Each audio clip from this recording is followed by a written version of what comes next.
Hello, and we're on to another episode. I think I might even fit in another one. I'm not sure the topic just yet, which is a bit of a problem because I'm this is my last topic, and I got a feeling that this one is going to be another short one.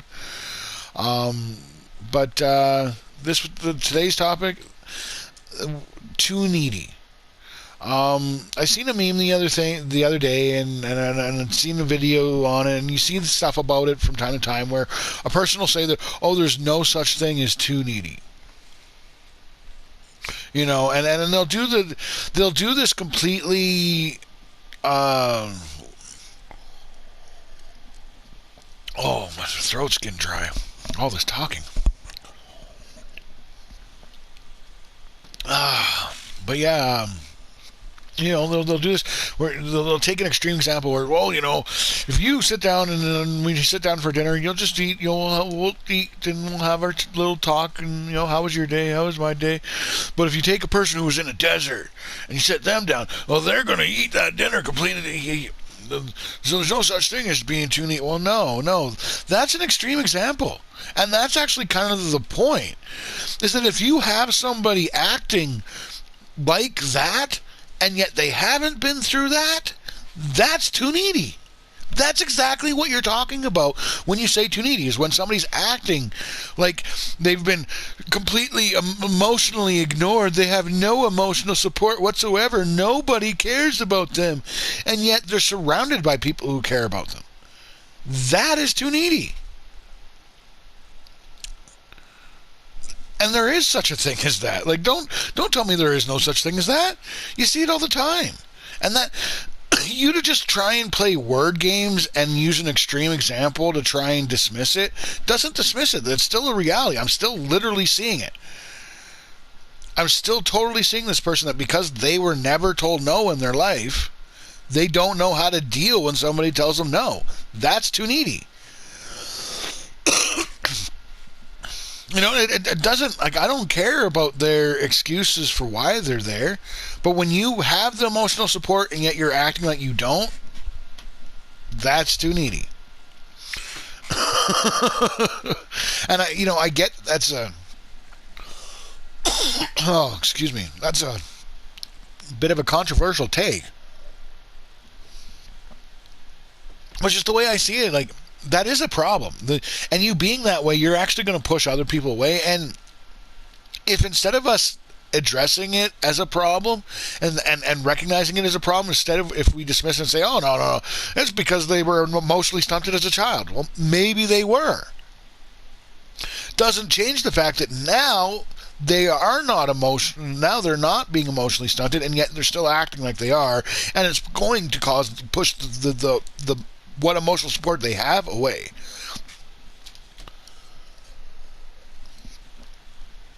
Oh, my throat is really. Oh, I haven't had oh, it's really. Maybe I won't do another episode. But I think I'm going to fill this one out at any rate. Because it is one of those. It's a hard truth to accept, right? But if you don't accept something's a problem, you're not going to work on it. If you are too needy and you are pushing this guy away because you're being too needy, and then you end up alone, and then people come, oh, well, no, you weren't too needy. Well, what's going to happen in your next relationship? Are you actually going to solve the problem that pushed this other guy away, or are you still going to do the exact same thing that pushed the first guy away and pushed the next guy away? You know what I mean? Like, no, that is too needy. And you need to be able to recognize that it's too needy. And people who are saying that it's not,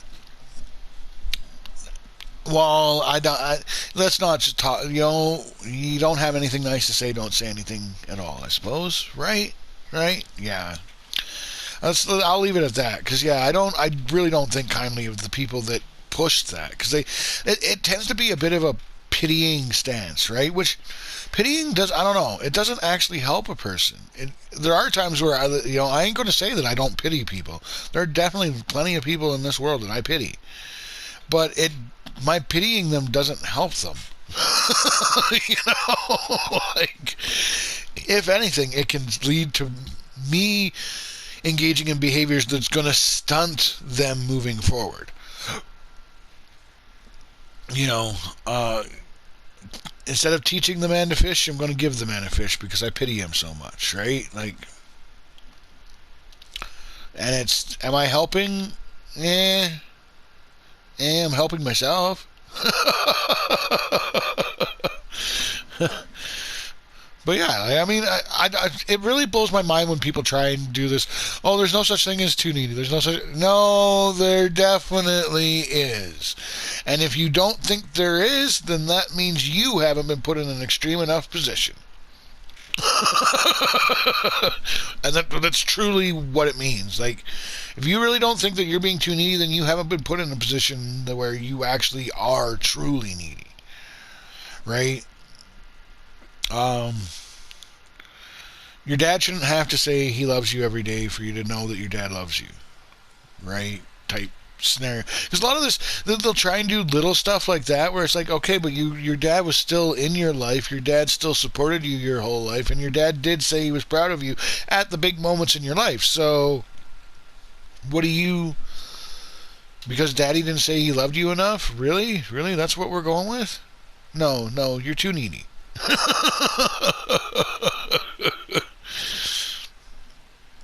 But that I don't know. I'm like Dave Chappelle. I'm what you would call a victim blamer. But it's not about blame per se for me. I've alluded to it before. It's about responsibility. It's about taking responsibility. Um, I think I think being a victim is a choice.